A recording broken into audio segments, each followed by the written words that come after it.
Hoje, neste domingo no qual nós celebramos a ceia do Senhor, temos a oportunidade ímpar de examinarmos-nos e avaliarmos se temos nos portado de modo coerente com a santidade que o Senhor exige de seus discípulos, para que participem de modo digno da mesa do Senhor.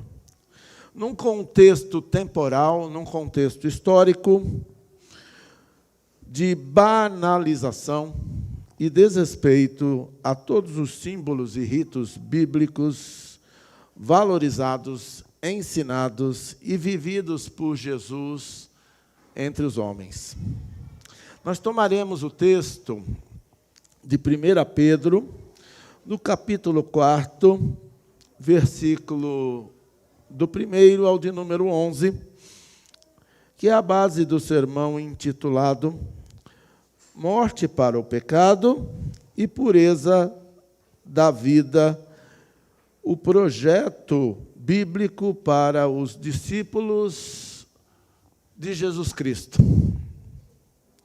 E é importante lembrar que Pedro viveu numa época em que a igreja estava fervorosa, mas no tempo que foi escrita essa carta havia uma forte pressão dos falsos mestres infiltrados na igreja que tentavam associar práticas pecaminosas comuns ao verdadeiro evangelho ensinado por Cristo. E essa mistura causou sérios problemas, razão pela qual Pedro, um pastor já tratado por Jesus, já um homem corajoso, Pedro que havia negado Jesus, agora voltou com força total depois do encontro com ele após a ressurreição. E o Pedro estava no fino do ministério. Estava falando o que tinha que ser dito, estava vivendo, e aquele medo que o fez negar Jesus já não existia mais. Ele estava com a intrepidez de quem tem sobre si a unção do Espírito Santo de Deus. Então, é esse Pedro que nos fala aqui nesta carta, capítulo 4, a partir do versículo 1. Ora, tendo Cristo sofrido na carne, armai-vos também vós do mesmo pensamento, pois aquele que sofreu na carne deixou o pecado, para que no tempo que vos resta na carne, já não vivais de acordo com as paixões dos homens, mas segundo a vontade de Deus. Porque basta o tempo decorrido para terdes executado a vontade dos gentios, tendo andado em dissoluções, concupiscências, borracheiras, orgias, bebedices e em detestáveis idolatrias. Por isso, difamando-vos, estranham que não concorrais com eles ao mesmo excesso de devassidão, os quais hão de prestar contas àquele que é competente para julgar vivos e mortos, pois para este fim foi o evangelho pregado também a mortos, para que, mesmo julgados na carne segundo os homens, vivam no Espírito segundo Deus. Ora, o fim de todas as coisas está próximo. Sede, portanto, criteriosos e sóbrios, a bem das vossas orações. Acima de tudo, porém, tende amor intenso uns para com os outros, porque o amor cobre multidão de pecados. Sede mutuamente hospitaleiros, sem murmuração. Servi uns aos outros, cada um conforme o dom que recebeu, como bons despenseiros da multiforme graça de Deus. Se alguém fala, fale de acordo com os oráculos de Deus. Se alguém serve, faça-o na força que Deus supre, para que, em todas as coisas, seja Deus glorificado por meio de Jesus Cristo, a quem pertence a glória e o domínio pelos séculos dos séculos. Amém. Amados, nós vemos no começo a morte para o pecado. E o pecado é uma prática popular, o povo gosta do pecado. Os seres humanos gostam do pecado. E isso cresce a cada dia, à medida em que aumenta o número de pessoas no mundo, que já ultrapassa 7 bilhões. E aumenta o gosto, porque Satanás sabe que o seu fim está próximo, então ele está usando todas as estratégias para que o homem não seja salvo por Jesus, mas caia no pecado, o ser humano. Lemos em nosso texto base que a prática popular e crescente do pecado gerou o sofrimento na carne de Jesus, porque verdadeiramente ele tomou sobre si os nossos pecados. E ele foi morto na cruz com requintes de crueldade. E todo esse sofrimento não foi em vão, tem um objetivo claro, para que o tempo que resta a nós, na carne, neste corpo corruptível, em nossa breve vida aqui na terra, pois se alguns são mais robustos, o que passa de 70 anos é canseira e enfado, como já diz a palavra no Salmo 84. Então, amados, nós temos, nesse tempo que nos resta, nós não vivamos de acordo com as paixões dos homens, as paixões da mídia, que são muito populares e a muitos têm amealhado. Nós temos que viver segundo a vontade de Deus, que aponta para a santidade, pois Ele é santo. E busca adoradores que o adorem em espírito, sob a unção do Espírito Santo e em verdade. Na época de Pedro, a maioria dos crentes que formavam a igreja era de gentios, ou seja, não judeus que se converteram à fé cristã, que se converteram a Jesus.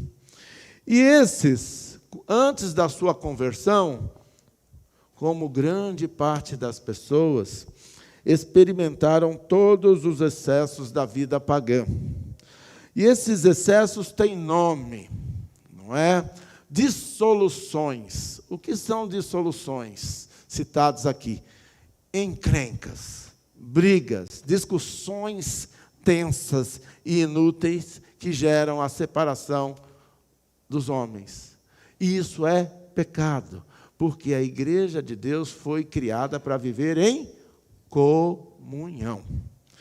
Outra coisa que acontecia, concupiscências. Grande parte das pessoas que começaram a ir à igreja, que se converteram, foram outrora participantes das concupiscências, dos prazeres carnais. Algumas mulheres eram prostitutas cultuais, ou seja, se entregavam a toda a devassidão, achando que estavam prestando um culto a Deus. Havia também comum, lembre-se de Império Romano, lembre-se de que os gregos também gostavam de uma orgia. Orgia eram imoralidades sexuais praticadas em grupo. Havia também festas excessivas, sabe? Festa de 3 dias, de 4 dias, que não tinha hora para acabar, em honra a ídolos pagãos, dentre eles Baco, o ídolo do vinho. E havia nessas festas, como cita aqui a palavra, as bebedices, práticas essas condenadas pela palavra de Deus. Então, este era o cenário daquela época e não está muito diferente de hoje. Só que Deus nos deu a sabedoria do alto e nos faz refletir que não faz sentido uma pessoa ou um grupo de pessoas que se afirma ou se afirmam discípulo ou discípulos de Jesus Cristo seguirem a vida no pecado do mesmo jeito contra o qual ele lutou até a morte, morte de cruz, depois de terem professado a sua fé em Cristo e serem batizadas. O novo nascimento é marcado pelo selo do Espírito Santo e marcado por uma nova vida. As coisas velhas ficam para trás. Curiosamente, esses pecados aqui citados são cada vez mais populares neste tempo que precede, pelos sinais que vemos, a segunda vinda de Cristo. E dessa vez ele vem como Senhor, para exercer juízo sobre aqueles que vivem no pecado, cujo salário é a morte.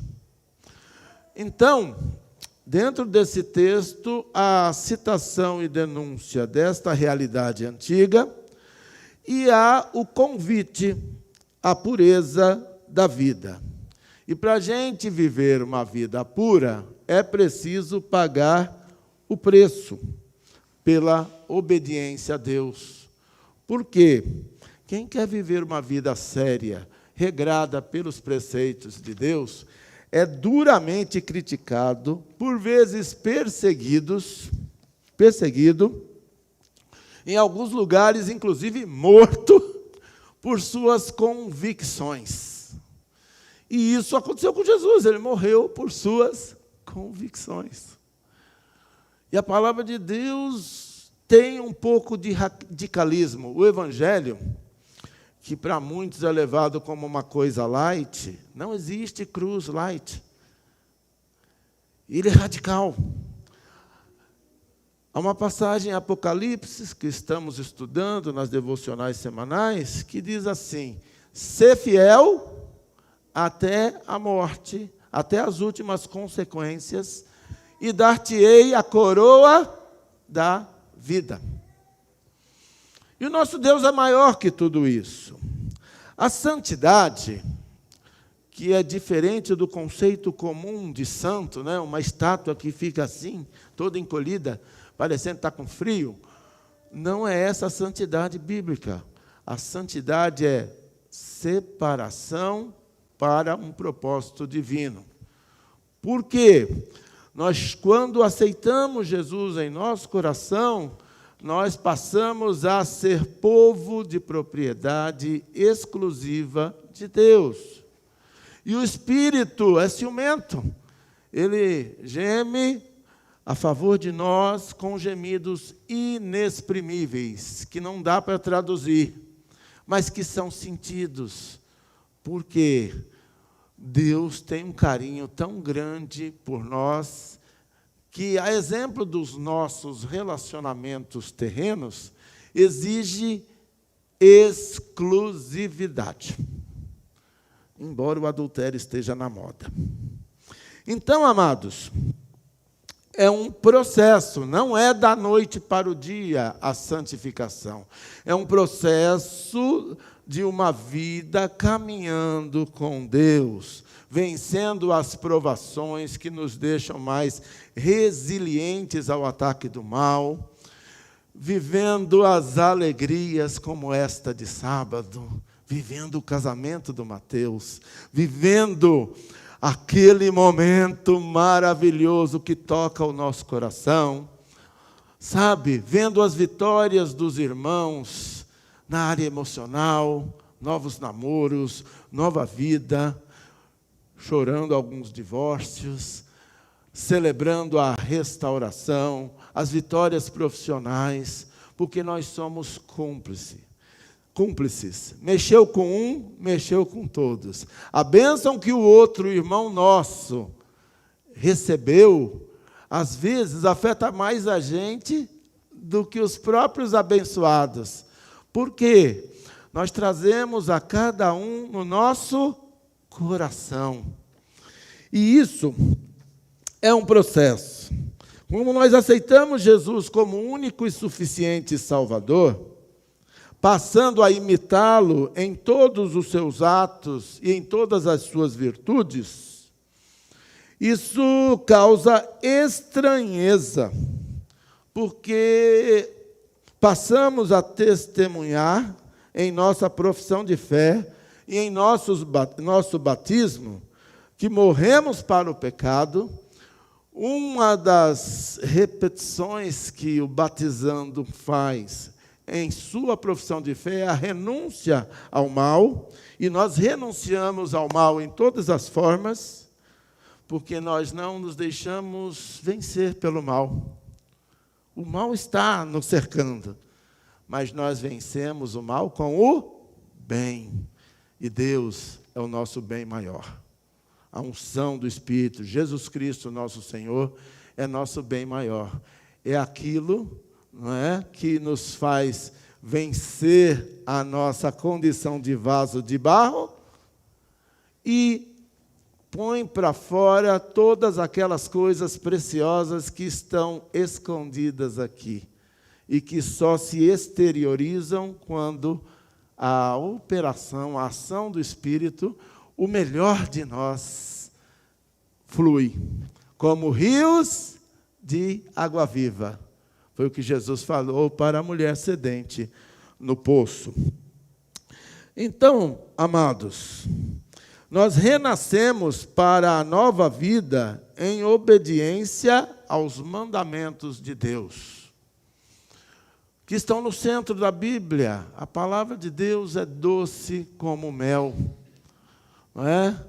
E o destilar dos favos. A palavra de Deus nós escondemos no nosso coração para não pecarmos contra Deus. Essa palavra precisa estar aqui e aqui, para que os nossos lábios falem daquilo que o nosso coração está cheio. E a mesma língua que louva a Deus não pode falar coisas que não deve, né?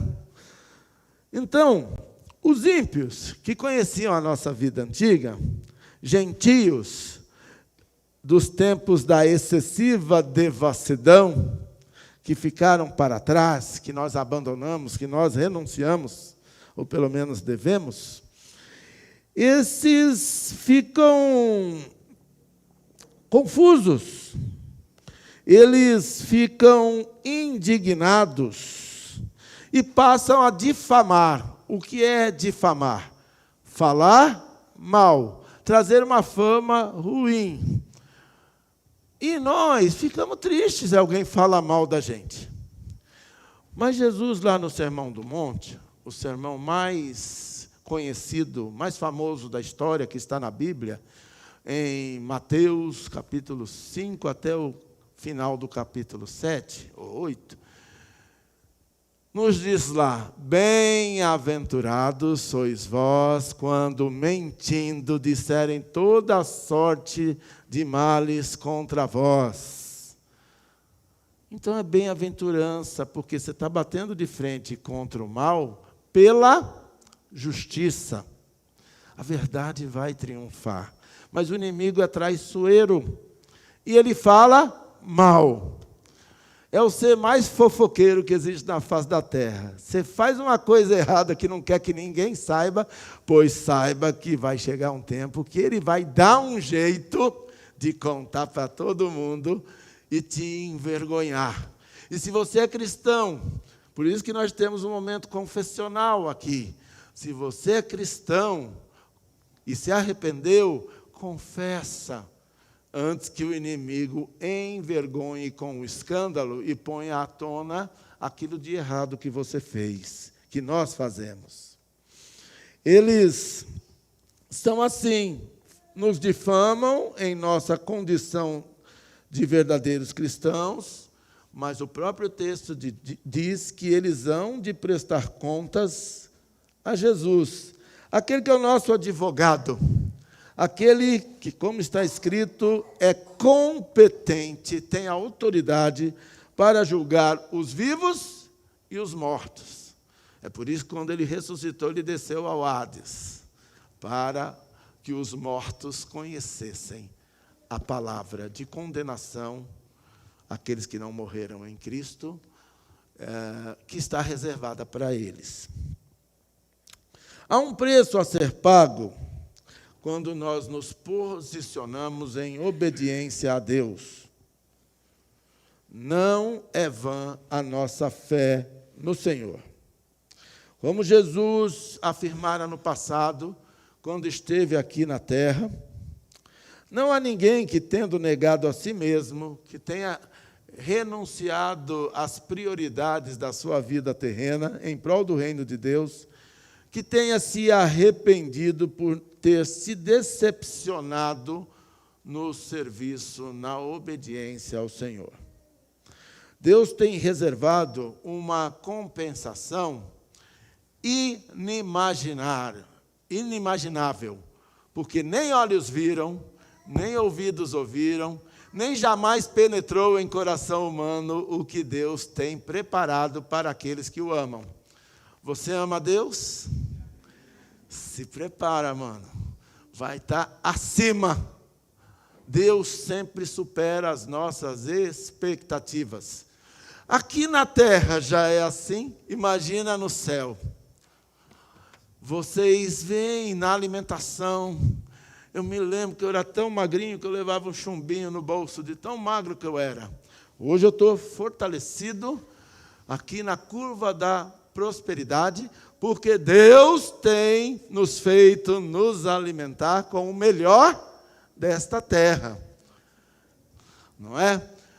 E a maioria de nós está mais fortinho do que deveriam. Às vezes são proibidos de algumas coisas, mas não resiste, pela misericórdia de Deus, nós estamos vivos. E nós temos que estar atentos para não permitir que o mal roube a nossa alegria da vida de santidade, de obediência a Deus. E por fim, nesse contraste entre a vida no pecado, cujo salário é a morte, e a vida de pureza, de sinceridade, de você ser quem você é, na presença de Deus, na presença dos nossos melhores amigos, que são os irmãos, as irmãs, são a comunidade que vai viver junto com a gente lá no céu, e eu creio que todo mundo vai, em nome de Jesus, você pode dizer amém? Aleluia! Nós claramente vemos aqui nesse texto o estilo de vida puro exigido por Deus. Ele falou o que não fazer, agora ele fala o que fazer. Assim como cita detalhes dos excessos da vida no pecado, o apóstolo Pedro nos apresenta detalhes das virtudes daquele que nos chamou das trevas para a sua maravilhosa luz. Cientes, como está escrito aqui na Bíblia, de que o fim de todas as coisas que são passageiras está próximo, o apóstolo Pedro nos apresenta detalhes dessa vida virtuosa e ele ordena a nós, como leitores de sua carta bíblica, a sermos, portanto, por conta disso, que agora é a hora da verdade, agora é a hora que a gente vai ver quem é quem. Ele nos ordena a sermos criteriosos. O que é uma pessoa criteriosa? Não é uma pessoa cri-cri. É uma pessoa que sabe que nem tudo que reluz é ouro. É uma pessoa que está ligeira, que é uma pessoa esperta, já experimentada, que não cai em conversa fiada. Como diz lá na periferia de Itaquera, onde eu morei, não cai no caô do cafanha. Não cai no engano de Satanás. Então, nós temos que ser criteriosos, não aceitando a todo espírito, mas provando se confessa Jesus como Senhor e Salvador, porque esse é o Espírito de Deus. E sóbrios, não é? Sóbrio em todos os sentidos. Não bebendo demasiado, né? Sendo João Canabrava, aquele personagem, o crente não pode ser assim. Ah, pastor, mas eu bebo socialmente.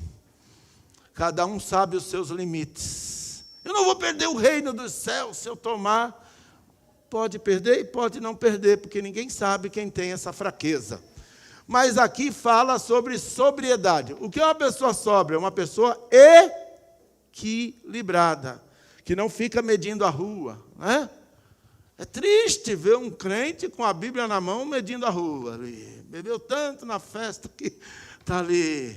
Pesca. Não é isso que Deus tem para nós. Um juízo na palavra de Deus sobre os bêbados de Efraim. Então, somos exortados à sobriedade como uma premissa para que nossas orações cheguem aos céus. Quando a gente está na unção do Espírito, a nossa oração chega ao trono de Deus como incenso.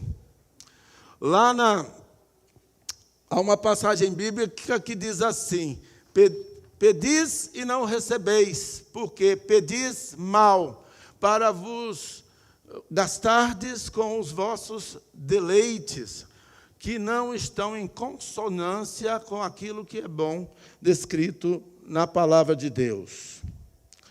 Outra coisa que aparece aqui é a questão do relacionamento. Gente, é complicado. A coisa mais difícil é a gente viver em tranquilidade. Só pelo poder de Deus. Só Deus para dar um jeito nisso. Não é? Às vezes, a gente se ama. Já aconteceu você brigar com alguém que você ama? Sabe, a coisa mais fácil é arrumar um enguiço em casa. Na igreja não acontece isso. Não é? Deus nos criou para vivermos em paz. A paz de Deus que excede a todo entendimento, que é ilógica, ela guarda os nossos corações unidos em Cristo. E o que o Satanás quer fazer é criar uma divisão entre nós, quebrar essa coisa preciosa que é a nossa comunhão. E é o que Pedro está dizendo aqui. O nosso relacionamento deve ser marcado por amor intenso.